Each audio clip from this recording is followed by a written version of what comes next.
and one of them was the fishing game. And I like them all, like my grandfather said. If you don't like the person who you would talk to, you can't find your way. You have to try to be kind and to get along. We're already here together with the European people and us Indians in Alaska. For that, you have to try to find the easy way to learn from each other. First thing came to my mind at that conference in Huslia was what they're doing to our animals. Then I asked one question. After you tranquilize the animal, what we eat, wolf we don't mind, but this little spirit that we understand. Wolverine, things like that we don't eat, but yet they were human ones. How long after tranquilizing the animal it'll be good for us to eat, or right after you tranquilize it? They didn't know. You see, they'll come back with answer. And so I didn't say any more. Then later on they wrote to me, and 30 days after we tranquilize the animal, they're good to eat. But how do they know exactly? I still got to answer them. Did they took blood sample, blood test? Or if they get a chance to test the meat, see what's in it. And I guess they thought I didn't know, but I was really thinking for my people, for you people, to think about it. I still wanted to know, really, how do they know? Because after I asked the question, not too long later, I found out they were killing, it was killing caribou. But I didn't know at the time when I asked the question. So this is where I want you to go on with your education, your college level. I talk about things like this so much in my life ever since back in 60s. I started going to conference in Fairbanks. Now I reach Anchorage, Germany, Hawaii, New Mexico twice, Whitehorse twice. I've been traveling because they found out I try to help my people, and not only Indian people. The non-natives have to learn our way so that we can live together better life, especially with our animal. So if you go on with your schooling, try to reach this point. You have the opportunity as a young people, even older people. I'm still learning how to write.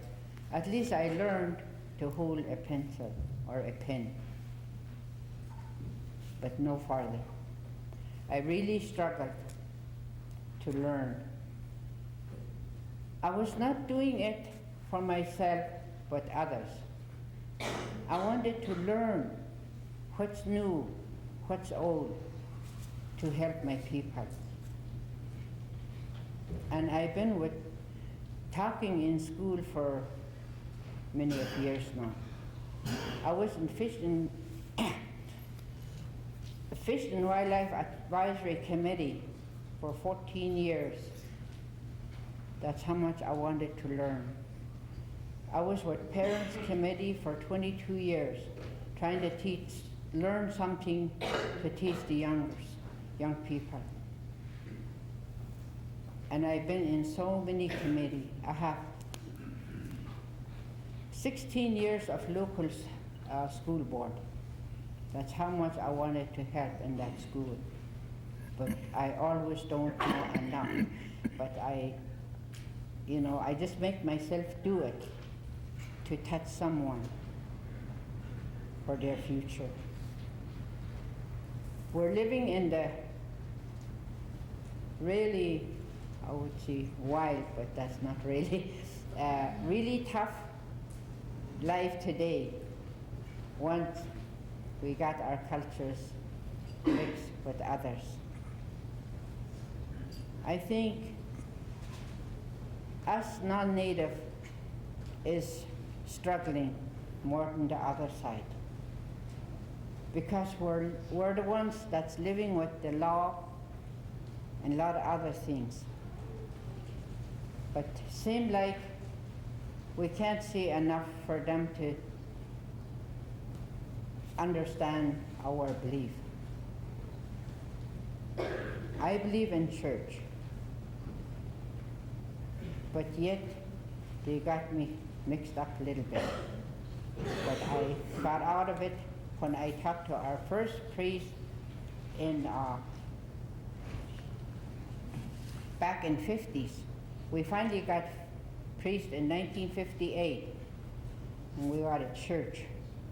And when I started to go to church, it started kind of mix me up. I was getting off balance more and more because I didn't want to leave my grandfather's, my ancestors' belief that they lived with.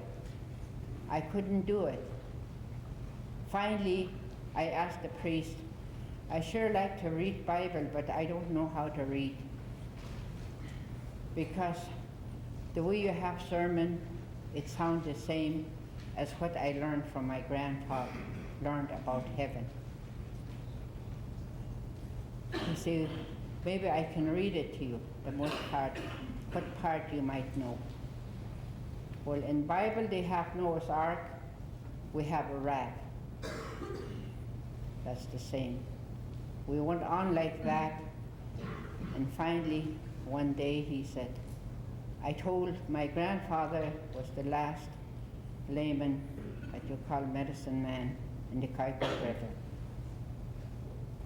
So that's where I learned about heaven before church come to our village. He said, well, Catherine, your grandfather might be given a healing from God. For that, you can carry both. Boy, I was really happy that I can live with church and my grandfather's belief. I saw him, I see miracle things from him. Anyway, to live in this world today, I want you, each and every one of you, to go on with your education. Learn where you can do something on your side. All animals were human once. If you ever think about it, why fish have 4 limbs? That was their arms and their legs. Everything you see or know about have 4 limbs. The animal, wolves, everything. Some of those are in my legend storybooks. And when I have them on hand, I have to buy it back for so much and sell my part of the books. But they sell them at the university in Fairbanks at Language Center. You can get copy of these books and compare your animal. Animal have spirit just like human. And this is why we have to I want you young people and all people to learn about your side of the Native life. It's very important. There's one big thing I want you people to study, learn, is about your belief, your knowledge. We don't have very many elders nowadays. My mother just passed away last December. She almost reached 91. And I was adopted to my grandparents when I was 8 months old, he said. That's what he told me. But I never was away from my mother. She had kids and her and my dad separated and she moved back in with us. She was more sister than mother. And in fact, I learned more than her because she left the family for a while. She got married young. And so I was told my sister wants to make up a story, so we'll have different stories than what we hear every night. And my grandmother overheard us. You never make up the stories.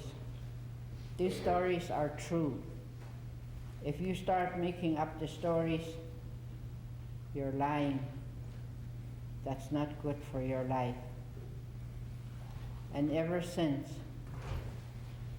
I heard that, I try to speak to you people from my heart to your heart.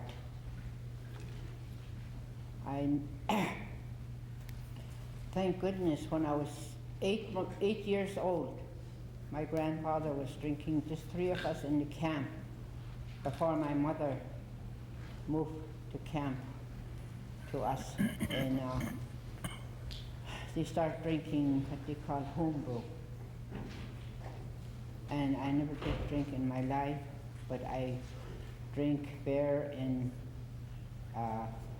Germany because they have so mild beer. Then I was taking a bottle every day then for about 6 days, and then I told my friend, what I'm doing, drinking beer while you're not, this might get me started. Because my family is rough. When they drink, they don't walk, they run. So my husband told me once, if you ever start drinking, we'll see Gain way. So people will keep out of your way. He was just joking. So anyway, when we were in camp, they were drinking homebrew, and then Grandpa got loud. I guess you can't hear yourself when you get that high. That's what I believe. So the higher he was getting from that homebrew, the louder he was getting, and I was getting scared. My grandmother had a heart murmur, and that's how we lost her. And anyway, I just think to myself, at 8 years old, I wish I never drink like them, where my kids would be in my shoes, what I have on today. Somebody answered my prayer. I was really thinking with all my heart. So I just been lucky that I believe my wish was answered. So I never lose no part of what I learned. And I'm one of the person that remember when I first start remember now and then. So I always, I learned this from people, you people, what I'm talking about. From your village, from everywhere. I learned from non-natives, and I just kept it. Think that I wanted to help you people one of these days. So I hope you take this in your heart to keep and to use. Because it's hard when you you can't, you get stuck in between these two worlds, the non-natives and us native. And it's really good for you to take care of your family, think about the future. I started thinking about having family when I was 8. And I always, because we see it. We see little kids, they grow up and they have their own family. This is where you should set your heart for your kids, and meantime, try to learn more to live in this world. I'm really caught in between two cultures. That the people knows now that I give from my heart to your heart. That's why they always let me come to something like this. And and the health, you have to take care of it for yourself and for your kids, your family, your friends. The health is getting so bad today. I used to hear my grandfather and his friend Chief Henry in Huslia telling stories together that we eat too much soft food. We start eating too much soft food. Now what they call soft food is not enough meat, not enough fish, what they grow up with, and they live to be old. And then now I lost most of my family with cancer. I lost my grandmother when I was 14. I had to take over them, take care of 2 other kids that she adopted. And they placed 3-month-old baby with me when I was 15, year after Grandma died. And I had to go trapping to make living in a tent, and I used to cry. I lost 12 in my immediate family in 4 years before I got married. So you can see we can struggle, yet we don't lose our hope for our future. And try to think about it. What you gonna do next? If you find something good that's going on or something you need to learn about law, go at it. Put it in your heart and study more. And thank you very much. I have lots more, but I think I'm taking too long, and thank you.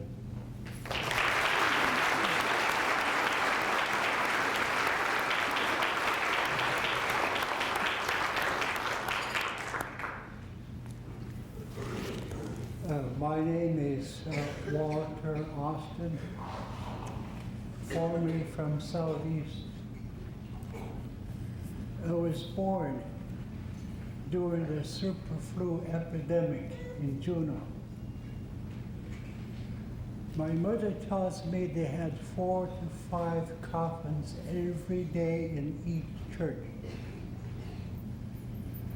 The superflu epidemic, the parish people, 20 million people died from this superflu.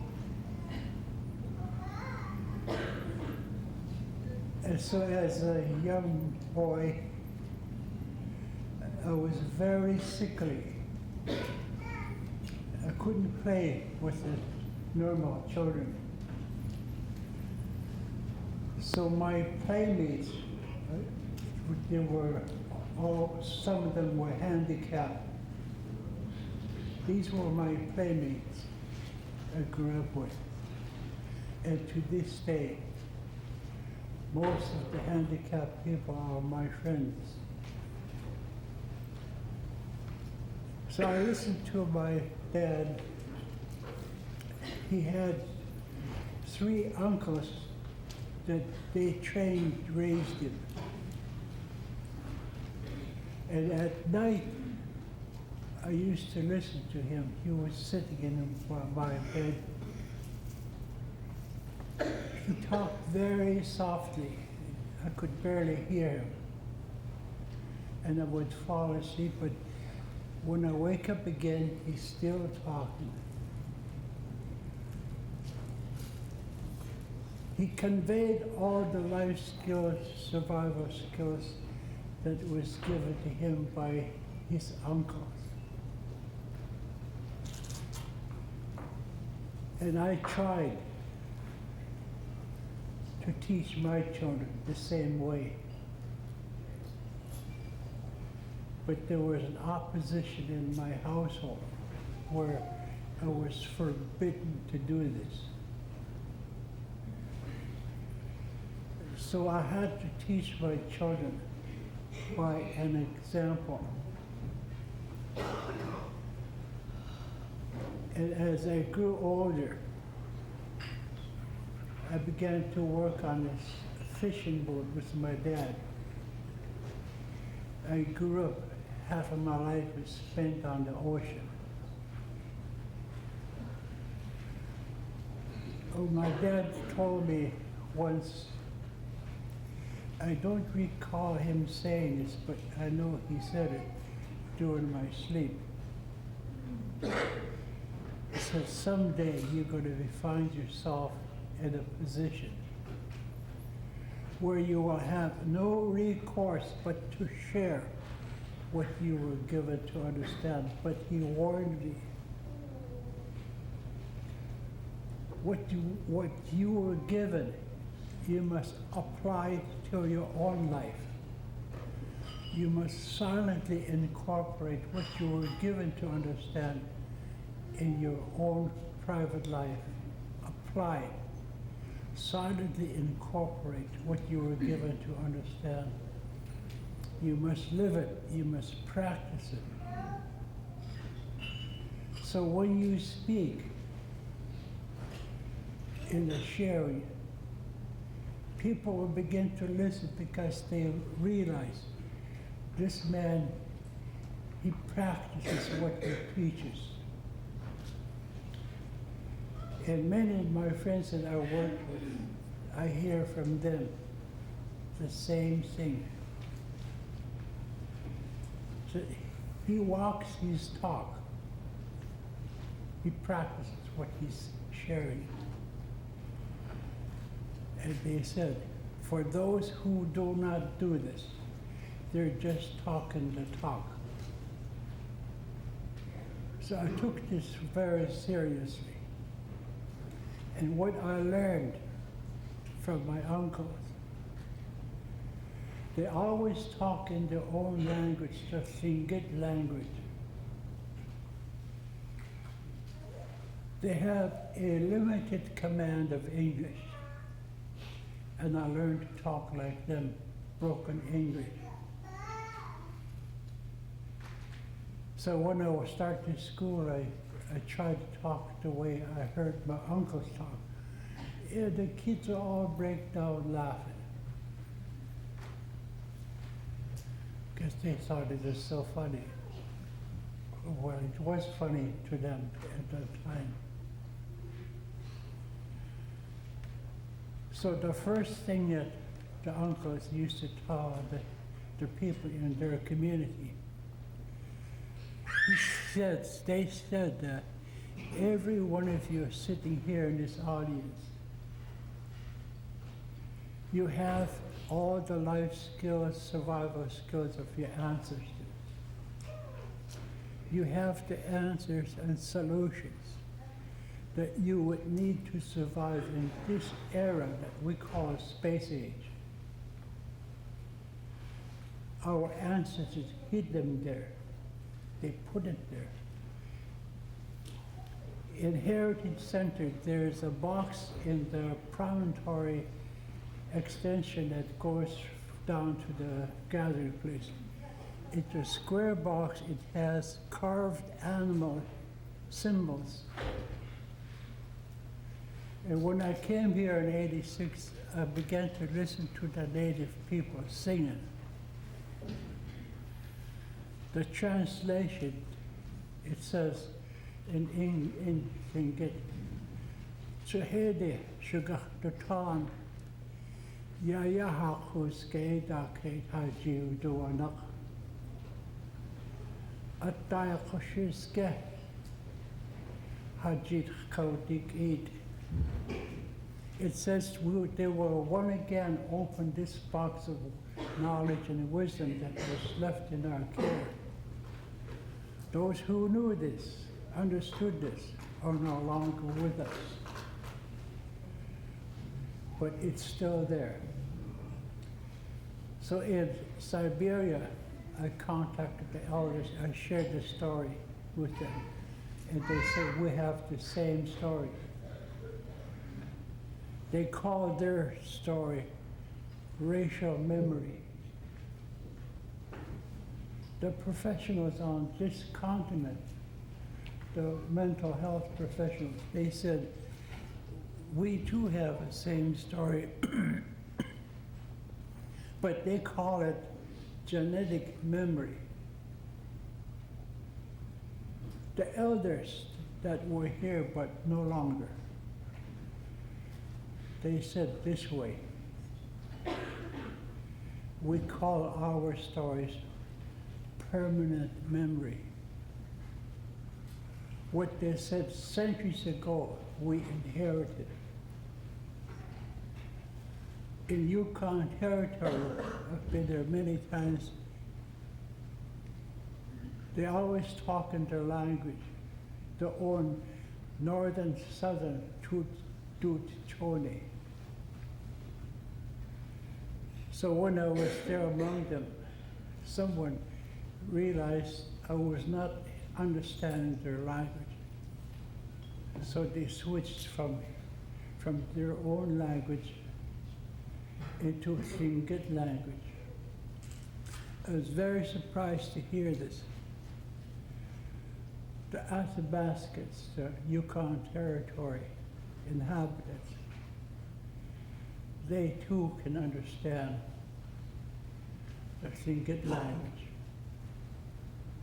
Because on the coastline, every village was always on guard against marauders, what we call have-not tribes.